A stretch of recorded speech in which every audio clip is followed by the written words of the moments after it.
चले जनाब, हम आगे बात कर रहे हैं थोड़ी सी। प्लाज्मोडियम फर्स्ट, जैसे मच्छर काट लेता है, अब आगे चलते हैं। Plasmodium first enters the liver cell, यानी कि रेड ब्लड सेल में जाता है और वहां से कहाँ चले जाता है, लीवर में चले जाता है। उसका जो मेन होस्ट होता है वो लीवर होता है। देन रेड ब्लड सेल्स, और लीवर जो है हमारा reservoir of the red blood cell. Reservoir मतलब हमारे लीवर में ब्लड बनता नहीं है, हम पहले गुफ्तगू कर चुके हैं कि ब्लड हमारे पास बोन मैरो में बनता है। ठीक होगी बात। Liver storage of the blood है, स्टोर करता है वहां ब्लड, ताकि जहां बॉडी में कम हो, रिजर्वायर है, जैसे लीवर है, स्प्लीन है, यहाँ ब्लड स्टोर होता है, जहां नीड होती है वहां चला जाता है। और लीवर सबसे बड़ा काम डिटॉक्सिफिकेशन भी करता है, हमारे जहरीले मादे खत्म करता है हमारे खानों में से, जो हम खाते हैं पीते हैं, ठीक है ना, उसको क्लियर करता है। ठीक हो गया बात। अच्छा, अब क्या है,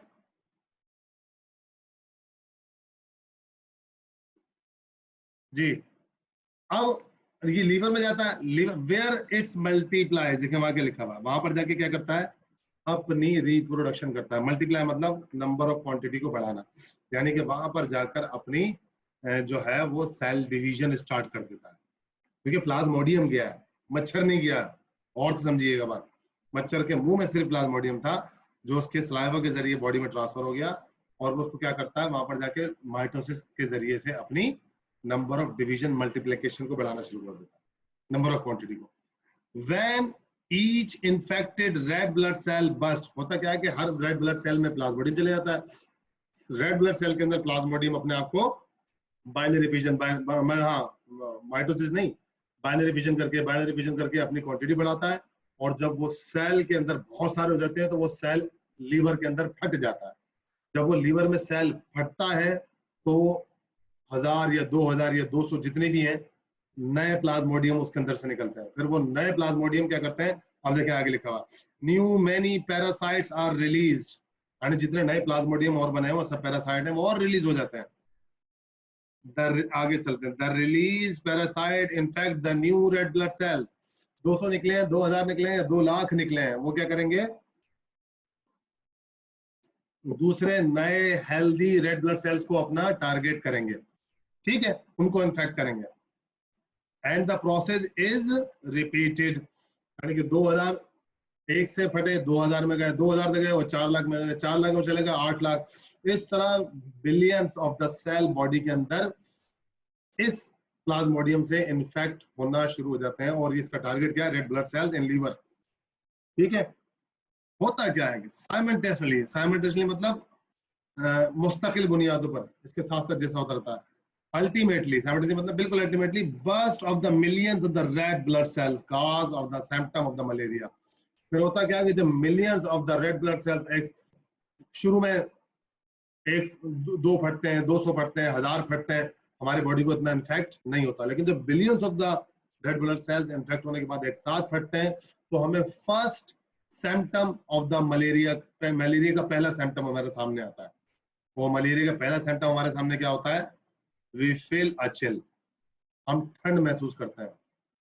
और शदीद गर्मी के अंदर भी हमारी बॉडी के अंदर ऐसा लगता है कि सर्दी की लहर दौड़ रही है और शिवरिंग हो रही है, कपकपाहट हो रही है। हम शदीद गर्मी में कहते हैं हमारे ऊपर कंबल डाल दो, पंखा बंद कर दो, ठीक है ना। इस तरीके से ये होता है। क्यों होता है, क्योंकि बॉडी के अंदर billions of the red blood sales एक साथ बर्स्ट होता है। जब वो बर्स्ट होते हैं तो बॉडी के अंदर एक चेंज लेके आते हैं। और देखें कि जो सर्दी लगने का जो टाइम पीरियड होता है वो 15-20 मिनट का होता है, 10 से 15 से 20 मिनट शदीद जो होता है। उसके बाद दोबारा पेशेंट नॉर्मल हो जाता है, उसे टेम्परेचर तो होता है लेकिन चिल उसका अप एंड डाउन होता रहता है।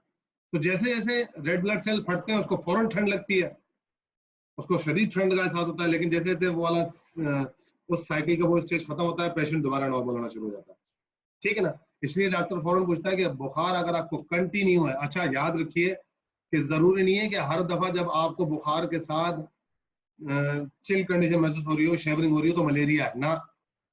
दूसरे बुखारों के अंदर, टाइफाइड के अंदर भी कभी कभार शेवरिंग हो जाती है, दूसरे फीवर्स में भी। लेकिन मलेरिया का कैसे पता लगेगा, हर एक खास 8, 10, 4, 6 घंटे बाद उसको बार बार जो है ना शेवरिंग फील हो रही होगी पेशेंट को। इसलिए डॉक्टर आपसे हिस्ट्री लेता है, फौरन चिल लगने में ये नहीं कहता आपको मलेरिया हो गया और बेस्कोकोइन और बेस्कोपान और ये टैबलेट और आर्थिमीटर और ये आप ले लें टैबलेट्स, ऐसा नहीं करता। डॉक्टर आपसे हिस्ट्री लेता है, समझता है गुफ्तगू को, डिसाइड करने की कोशिश करता है कि which kind of the fever is this, उसको वो आपकी हिस्ट्री से अंडरस्टैंड करता है। ठीक है जनाब। तो फिर वो क्या कह रहा है कि वो आपको चिल्ड फील होगा और फिर followed by the high fever, शदीद बुखार होगा, by toxic substance that are release and effect other organism body. क्या कह रहा है, ये वजह क्या बनी, क्योंकि जब इतने सारे billions of the red blood sales फटे, किसकी वजह से, प्लाज्मोडियम की वजह से, तो जब फटने से हुआ क्या, वो सेल डेड हुए, उनके अंदर जो है वो डेथ एंड डिके का प्रोसेस भी शुरू हो गया। फटने से जो मादा उनका अंदर से बाहर निकला, वो निकलने के बाद किसमें जा रहा है, टॉक्सिक मटेरियल में जा रहा है। ठीक है ना, वो खराब होना शुरू हो गया। ठीक है, अब उससे क्या हो रहा है कि बॉडी के अंदर डिफरेंट साइड इफेक्ट्स होना शुरू हो गए हैं। तो मेन काज क्या बना, प्लाज्मोडियम और लीवर में जाने के बाद। ये हमें तो एक तरह की बात समझ में आ गई कि ये एक हमें ओवरऑल समझ में आ गया। अब हम इसको डायग्राम से समझ लेते हैं। यहां तक बताएं बात समझ में आई, ताकि हम डायग्राम की तरफ चलें जल्दी से। शाबाश। Yes sir. Yes sir. Yes sir. ठीक है ना, चले अब आ जाते हैं हम किसकी तरफ, अपना स्कीम डायग्राम की तरफ आ जाते हैं। देखिए एक इंसान की बॉडी दिखाई, सबसे पहले मच्छर से शुरू करते हैं। देखें 1 जहाँ लिखा हुआ है, 1 2 3 पे चलिएगा, बात बहुत वाजे हो जाएगी।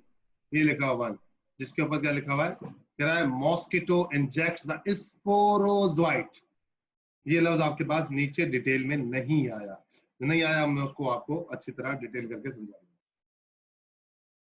मतलब मेरी आवाज आ रही है सही?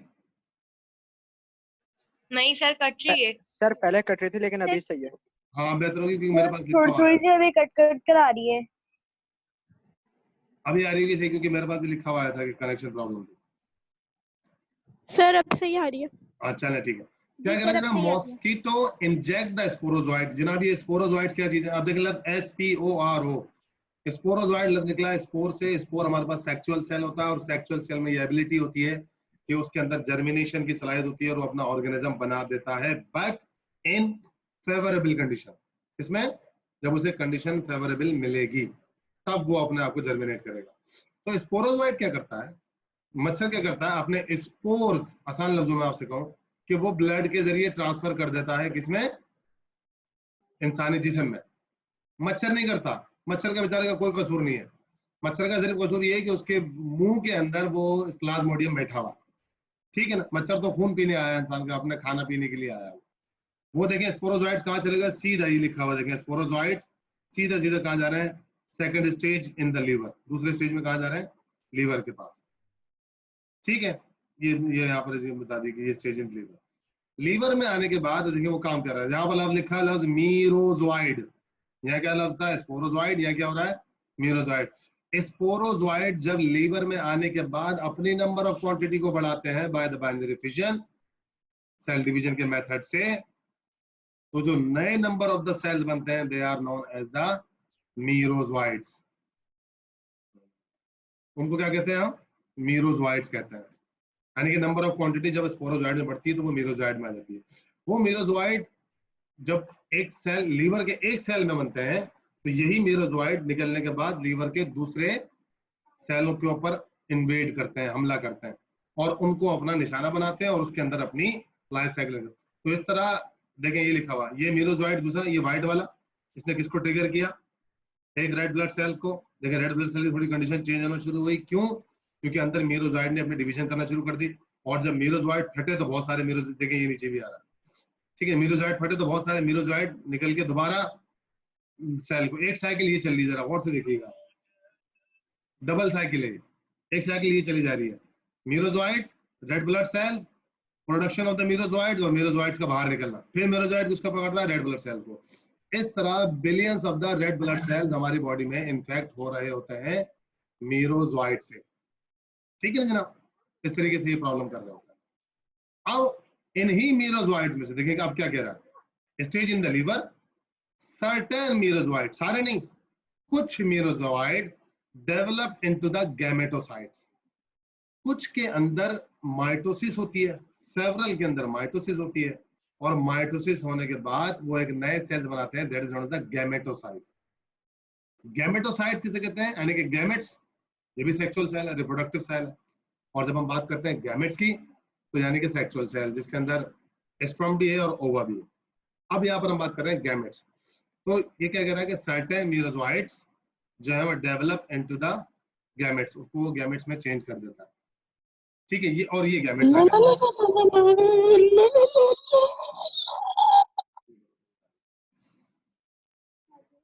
पढ़ाना, तू पढ़ाते रहे चूतिए। ठीक है जनाब। तो अब ये आ गया मीरोजोइट्स आपके पास। ठीक है, अब मीरोजोइट्स क्या कर रहे हैं, कुछ डेवलप होगा इनटू द गैमेटोसाइट्स के अंदर, ये गैमेट्स आ गए। ये गैमेट्स क्यों बनाया इसने? और ये गैमेट्स भी ब्लड सेल, अब देखिए बड़ा टेक्निकल पॉइंट है, जरा गौर से समझिएगा बात को। ये गैमेट्स भी किसके अंदर? रेड ब्लड सेल में घूम रहा है। अभी जो गैमेट्स हैं इंसान की पूरी बॉडी में गैमेट्स घूम रहा है, यानी कि तमाम रेड ब्लड सेल्स के अंदर, बॉडी के अंदर है। अब अगर कोई एक हेल्दी मच्छर, फीमेल एनाफिलस मॉस्किटो आती है जो पहले से इन्फेक्टेड नहीं है, उसके पास मलेरिया पैरासाइट नहीं है, वो उसके पास प्लाज्मोडियम नहीं है, अगर लेकिन अब वो पेशेंट को काटती है, किसको? मतलब किसी पेशेंट का ब्लड चूसती है वो, तो जैसे ही पेशेंट का ब्लड चूसेगी ये गैमेटोजोइट्स उसके मुंह में चले जाएंगे इंसान के ब्लड के साथ। अब ये गैमेट्स किसके? अरे वो मच्छर बेचारा बिल्कुल ओके था, लेकिन क्योंकि उसने एक इन्फेक्टेड पेशेंट को काटा है, अब पेशेंट को काटने से उसके मुंह में क्या चले गए? गैमेट्स, क्योंकि उसने खून पिया है इंसान का। अब वो एनाफिलस मॉस्किटो इन्फेक्टेड हो गई। Now that is known as the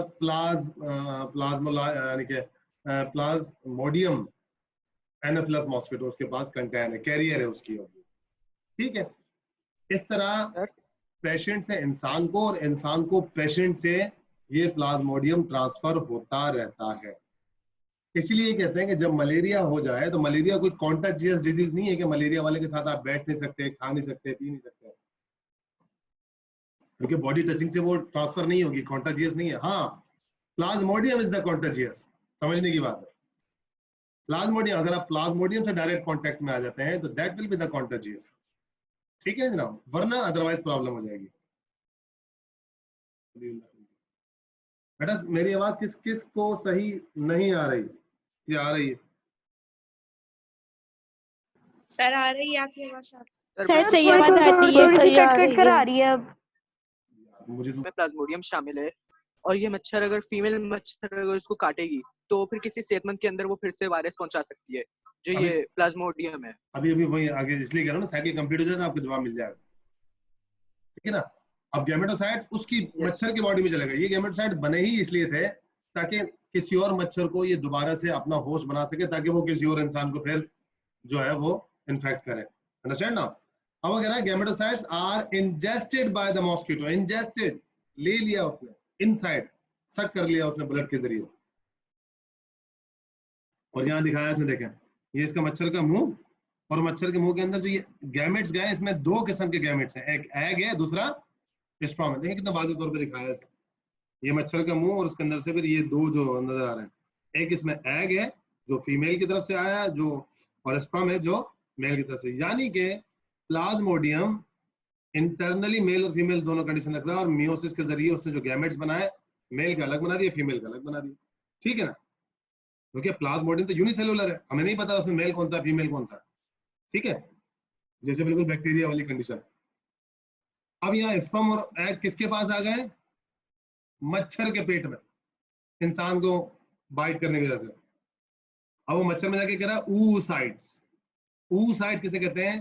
कि जब स्पर्म एंड एग, ऊ का मतलब जायगोट होता है, यानी कि बिल्कुल pre first form of the zygote formation, पहली फॉर्म, उसे कहते हैं oocyte। उसके बाद एग और स्पर्म दोनों आपस में मिल गए, फर्टिलाइजेशन हो गई और क्या बन गया? जायगोट बन गया। ठीक है जनाब।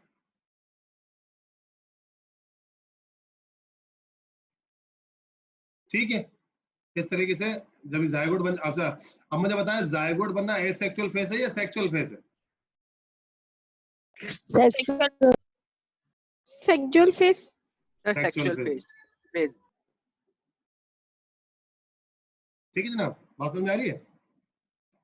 और एसेक्सुअल फेज इसका कहाँ चला?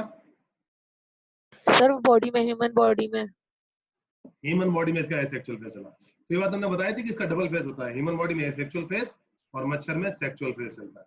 जैसे ही जायगोट बना, अब क्योंकि ये यूनिसेलुलर है इसलिए जायगोट बनने के बाद ही मुकम्मल हो गया फौरन। जायगोट एक सेल तो बनता है ना, हाफ एग से आए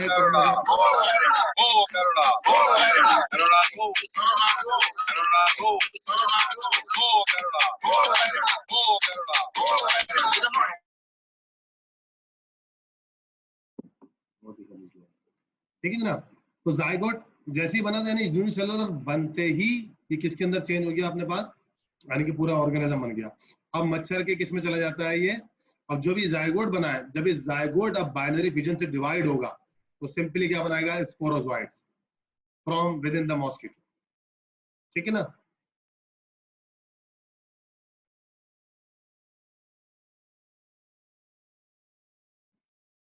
अब स्पोरोजोइट्स बन गए, स्पोरोजोइट किससे हुए, सिंपली जायगोट के डिवीजन से यहाँ स्पोरोजोइट बन गए। वो स्पोरोजोइट अब मच्छर के किसके अंदर, मुंह के अंदर मौजूद है, और जैसे ही मच्छर के द्वारा किसी इंसान को काटेगा तो वो उसके ब्लड से लीवर में चला जाएगा। इस तरह ये साइकिल चलती रहती है। एसेक्सुअल फेज मेल में चलता है, सेक्सुअल फेज मॉस्किटो में चलता है। ठीक है। और इंसान के अंदर फर्स्ट साइन सिम्टम कब आता है मलेरिया का, जब billions of the red blood cells burst होते हैं और प्लाज्मोडियम बाहर निकलते हैं और उसको फिर शेवरिंग होती है विद हाई फीवर, शदीद बुखार के साथ। इस तरह वो गैमेटोजोइट्स बनाता है। वो गैमेट्स जब बन जाते हैं बहुत सारे मीरोजोइट्स के साथ, मीरोजोइट्स बॉडी के अंदर रेड ब्लड सेल्स को टारगेट करके अपनी प्रोडक्शन करते रहते हैं, लेकिन साथ ही साथ क्या बनाते हैं गैमेटोसाइट्स। वो गैमेट्स फिर किसी मच्छर के मुंह में चले जाते हैं ब्लड के जरिए से, जब किसी मच्छर किसी इन्फेक्टेड पर्सन को काटता है। नॉर्मल पर्सन को काटेगा तो कोई मसला नहीं है। इसलिए देखें जहां टाइफाइड का होता है मसला, वहां पर तमाम मच्छरों को पहले स्प्रे करके मारा जाता है। क्यों?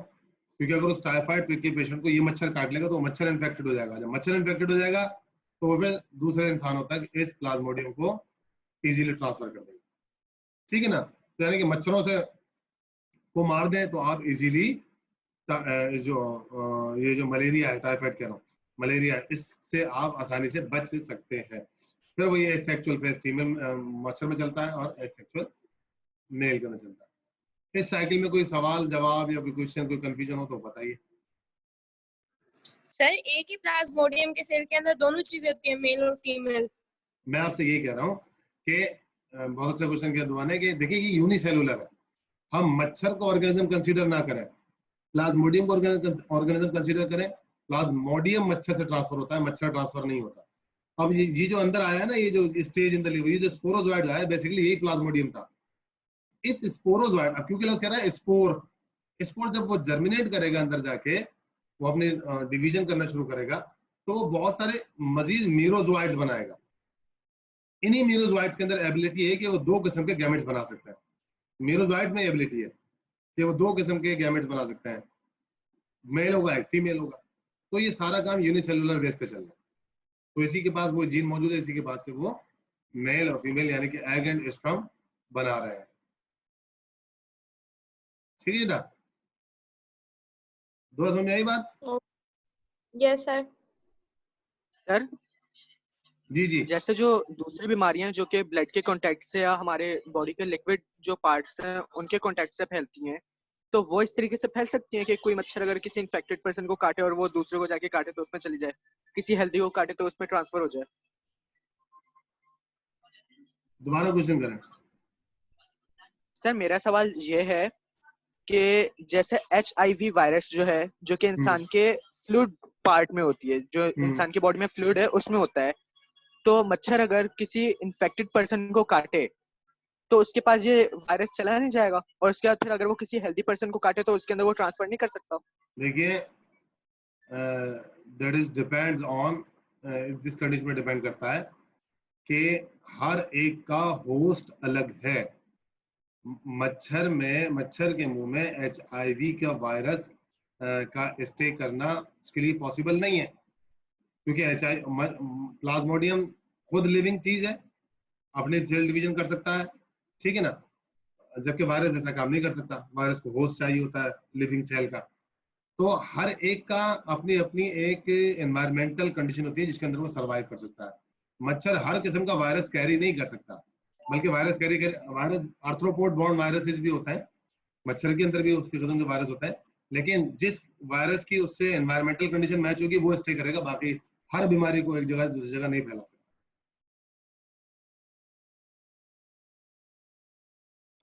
ठीक है सर, थैंक यू। जोनेरा बेटा अस्सलाम वालेकुम, आपने भी ज्वाइन किया है, खैरियत? वालेकुम सलाम। आज सर मैं थोड़ा लेट हो गई थी। मैंने यूं पूछा आपसे क्योंकि अब जो गड़बड़ करने वाले बच्चे जो आ रहे हैं ना वो आप लोगों के नाम से आ रहे हैं। अभी भी खतीजा के नाम से आया था, दोबारा वलीदुल्लाह खिलजी के नाम से एक बच्चा आया, तो मैंने कंफर्म करना चाहा आप ही हैं या कोई और है। चले ठीक है, शाबाश। यस सर, वो ना आज मैं थोड़ा लेट हो गई। ठीक ठीक, नो प्रॉब्लम, इसका भी हल निकाल लेंगे, आपको बता देंगे क्या करना, कि जो इंटरप्ट कर रहे हैं ना बच्चे आपके नाम से। अच्छा ठीक है बेटा, ये हो गई हमारी बात मलेरियल पैरासाइट के हवाले से। ठीक, हमारे पास अभी इस क्लास की एंडिंग के अंदर 3 to 4 मिनट्स है सिर्फ। ठीक है, प्लांट लाइक पे रोशनी डालें थोड़ी सी, शुरू करें प्लांट लाइक को। Yes sir. Yes sir. Yes sir. इसका इंट्रोडक्शन यस सर। डिटेल इसकी फिर जैसे ही हम नेक्स्ट क्लास शुरू करेंगे तो उसको फिर हम कर लेंगे। अच्छा, हम बात कर रहे हैं किसकी, कि प्लांट लाइक अलगा। अभी हमने बात करी थी इससे पहले एनिमल लाइक की। ठीक है, अब हम बात कर रहे हैं प्लांट लाइक अलगा की। अलगा सिंपली किसको कहते हैं जनाब, जो हमारे जहां जहां आपने देखा होगा जानवर पानी पीते हैं, सड़कों पे कहीं टैंक बना हुआ होता है, या हमारी जो ओपन वाटर बॉडीज होती हैं, या जहां मुस्तकिल पानी रखा होता है, या जहां मटके रखे होते हैं, ठीक है ना, तो वहां पर आपको ग्रीन ग्रीन सी काई नजर आती है। ठीक है, ये जो टैंक के किनारों पर, पानी के किनारों पर, मटकों पर, ये जो सारी काई होती है, इसी को हम बायोलॉजिकल लैंग्वेज में अलगा या उर्दू में अलजी, ठीक है ना, इस नाम से इसको पढ़ते हैं, समझते हैं। कोई इसका मतलब हुआ ये सबकी देखी हुई है, ठीक है ना, मतलब वेरी कॉमन ऑर्गेनिज्म है, लेकिन बहुत इंपॉर्टेंट ऑर्गेनिज्म है।